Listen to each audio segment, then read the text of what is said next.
Entraînement, j'étudie efficacement un dossier de document niveau seconde. Nous étudions ici le point de passage, l'empereur Constantin ouvre une ère de changement. On lit la présentation. À partir de 293, l'Empire est gouverné par plusieurs empereurs. Au début du IVe siècle, l'un d'eux, Constantin, l'emporte militairement sur les autres et rétablit l'unité de l'Empire.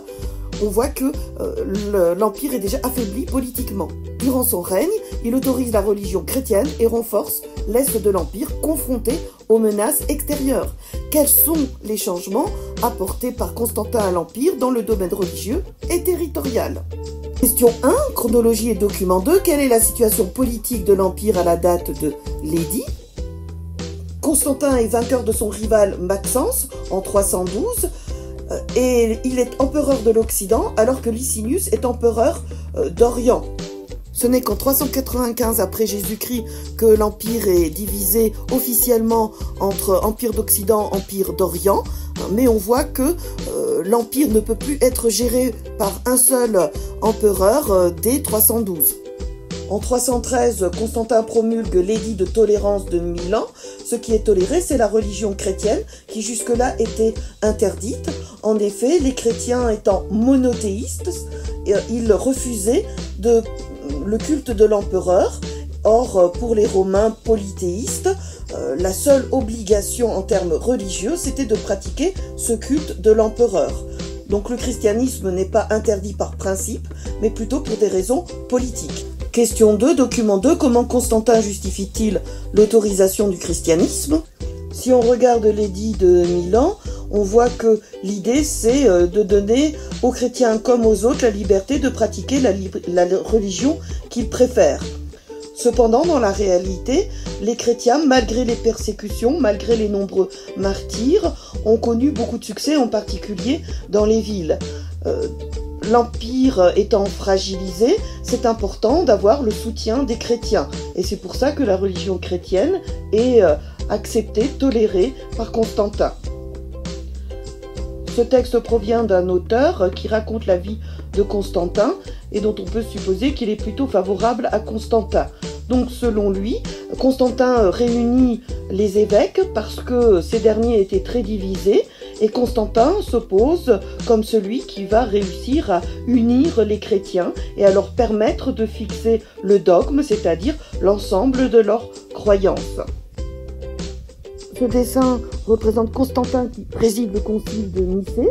Il est assis sur son trône devant 300 évêques venus de tout l'Empire. C'est un dessin de propagande destiné à montrer que le pouvoir de Constantin s'étend sur tout l'Empire de façon ferme.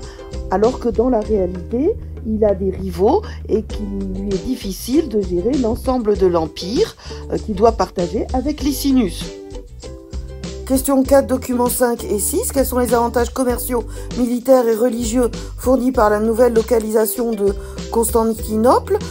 Dans le document 5, sur le plan militaire, on voit que Constantinople est entourée d'une enceinte, c'est-à-dire de murailles, qui existent d'ailleurs toujours et qui ont impressionné les Ottomans en 1453. La ville paraissait imprenable et il y a des magnifiques églises, donc la religion chrétienne est présente. Document 6, la carte permet de mettre en avant les avantages commerciaux de Constantinople, qui est située à la croisée de l'Asie et de l'Europe sur la route Est-Ouest et de la mer Noire et la mer Méditerranée sur la route Nord-Sud. C'est donc une excellente situation. Il ne fallait pas oublier de regarder le petit coup de pouce sur les notions de site et situation d'une ville. Le site d'une ville, c'est le premier emplacement où est bâtie la ville. Le site ne change pas, même si la ville s'agrandit. La situation d'une ville caractérise sa position par rapport aux moyens de communication et au flux de circulation des marchandises, des personnes.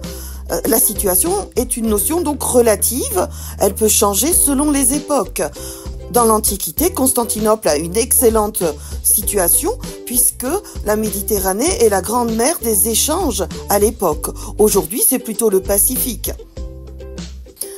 Question 5, document 5. D'après ce texte, quels éléments montrent que Constantin veut créer une nouvelle Rome?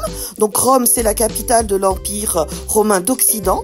Constantinople va devenir la capitale de l'Empire romain d'Orient et la Byzance du futur Empire byzantin. On voit qu'il veut créer une nouvelle Rome, puisque la nouvelle capitale imite Rome. Il y a 7 collines, comme à Rome, un forum qui est la place publique, comme l'Agora à Athènes, le Capitole et le Sénat, qui sont le siège des institutions politiques. On a aussi des bâtiments pour les divertissements, les réjouissances publiques. La ville de Byzance est entourée de murailles, qui existent d'ailleurs toujours, l'enceinte de la ville de Byzance.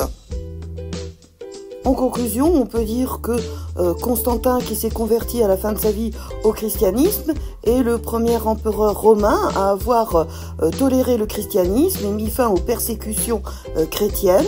Ensuite, en 380 après Jésus-Christ, le christianisme est religion officielle, le polythéisme est combattu.